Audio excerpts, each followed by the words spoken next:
দোল পূর্ণিমার দিন খুব বিশেষ একটা কিছু আয়োজন করতে পারিনি, কিন্তু বিকেলবেলা ভাবলাম হোলি স্পেশাল একখানা তো স্ন্যাক্স বানানোই উচিত আমার। সেই জন্য ঝটপট বানিয়ে ফেলেছিলাম একদম দোকানের মতো মচমচে খাস্তা কচুরি। আমার বাড়িতে বাইরে থেকে তেলে ভাজা একদমই আসে না বলতে গেলে, যেটুকু হয় বাড়িতেই করে ফেলি। সেই জন্য খাবার পরেই দুপুরবেলা কিছুটা মুগ ডাল ভিজিয়ে রেখেছিলাম 2 ঘন্টার জন্য।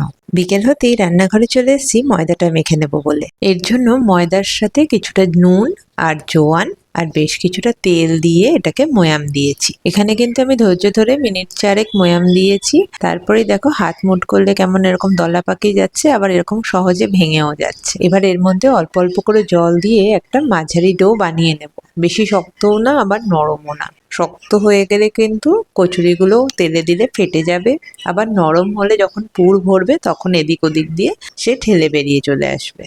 সেই জন্য মাঝারি একটা ডো দিতে হবে। আর দেখো মশলা 2 চামচ ধনে, 1 চামচ মৌরি, 1 চামচ জিরে, 7-8খানা গোলমরিচ আর শুকনো লঙ্কা একটা।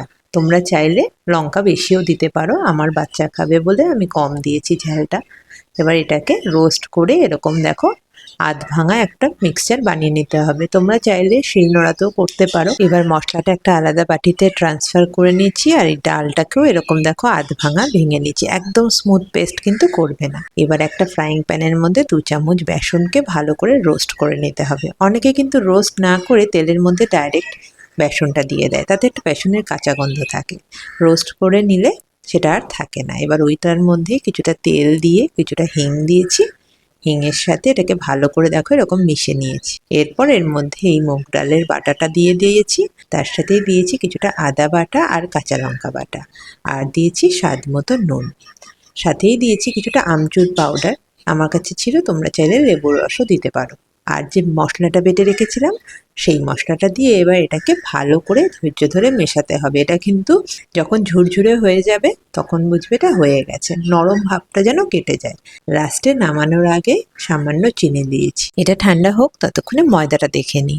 ময়দাটা এবার কিন্তু ছোট ছোট ডো পিসগুলোকে ছোট ছোট করে লেচি কেটে নিতে হবে, যেরকম কচুরির সাইজ করতে চাও সেই অনুযায়ী। পুর ভরে আটকানোটা এক একজন এক একভাবে করে। আমি যেভাবে করেছি সেই টিপসটা তোমাদের সাথে শেয়ার করছি। যারা মোমো বানাও তারা ভালো বুঝবে। অনেকে পুরটা ভরার পর মাথাটা যেভাবে আটকায়, তারপর তেলে দিলে না সেটা অনেক সময় খুলে যেতে চায়। আমি দেখো মোমোর মতো মাথাটা ভাঁজ করে করে আটকে দিয়েছি। এতে কোনো চান্সই থাকবে না তোমার এই কচুরি ফেটে তেলের মধ্যে বেরিয়ে আসার।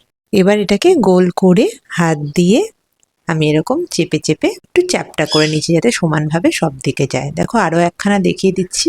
ঠিক এইভাবে ভাঁজটা করে করে তোমরা কিন্তু কচুরি বানাতে পারবে খুব সহজেই। এবার এটাকে চ্যাপ্টা করে নেবো। তোমরা চাইলে হাতেও চেপে চ্যাপ্টা করতে পারো, এইভাবেও করতে পারো। এবার কচুরিগুলো রেডি হয়ে গেলে কড়াইয়ে তেল দিয়ে এক এক করে ছেড়ে দিতে হবে। মিডিয়াম গরম তেলে ছাড়বে, খুব বেশি গরমও না একদম ঠান্ডাও না।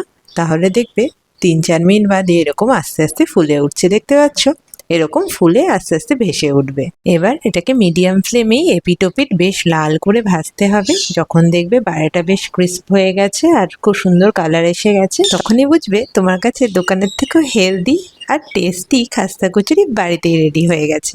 তাহলে তোমরাও ঝটপট বানাও আর খেয়ে নাও গরম গরম খাস্তা কচুরি। রেসিপিটা ভালো লাগলে একটা লাইক কমেন্ট করতে ভুলো না।